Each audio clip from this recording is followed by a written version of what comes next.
Kashtanka, an eel, so-called on account of his dark color and his long body like a weasel's, followed him with hanging heads. This eel was exceptionally polite and affectionate, and looked with equal kindness on strangers and his own masters, but had not a very good reputation. Under his politeness and meekness was hidden the most Jesuit. No one knew better how to creep up on occasion and snap at one's legs, to slip into the storeroom, or steal a hen from a peasant. His hind legs had been nearly pulled off more than once. Twice he had been hanged. Every week he was thrashed till he was half dead. But he always revived. At this moment, grandfather was no doubt standing at the gate, screwing up his eyes at the red windows of the church, stamping with his high felt boots, and joking when he was clasping his hands. The servants, his little mallet was hanging on his belt, shrugging with the cold and with an aged chuckle, pinching first the housemaid, then the cook.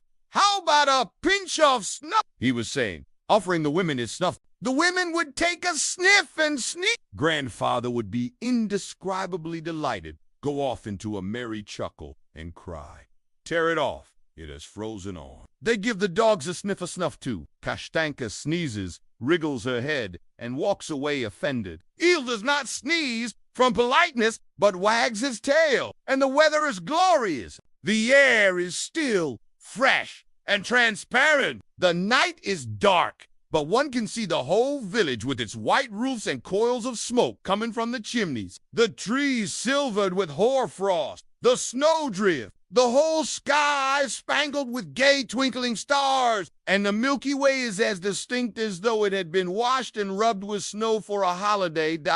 Vanka sighed, dipped his pen, and went on writing.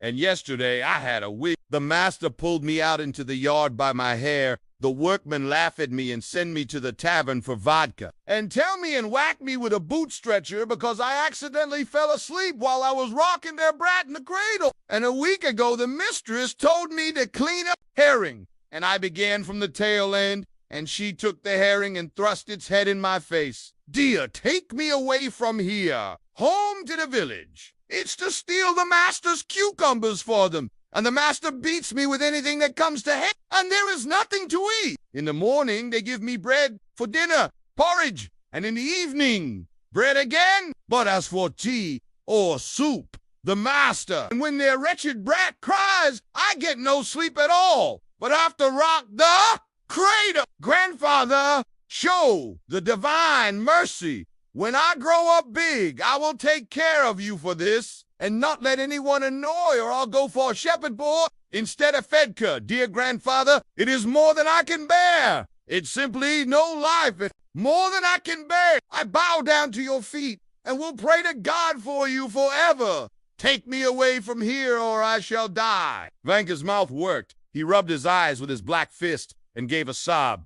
I will powder your snuff for you, he went on. I will pray for you. And if I do anything, you can thrash me like Sidda's goat. And if you think I've no job, then I will. Beg the steward for Christ's sake to let me clean his boots. Oh, I wanted to run away to the village, but I have no boots, and I am afraid of the frost. You? And when you die, I will pray for the rest of your soul.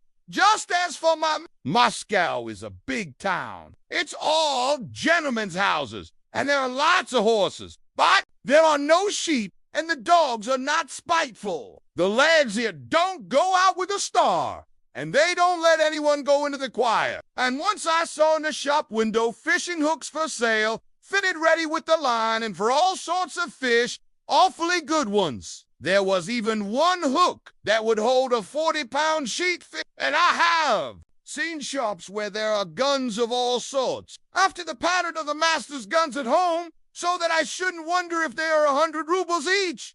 And in the butcher's shops there are grouse and woodcocks and fish and hares, but the shopmen don't say where they shoot 'em. Dear grandfather, when they have the Christmas tree at the big house, get me a gilt walnut and put it away in the green trunk. Ask the young lady Olga Ignativna. Say it's for Vanka.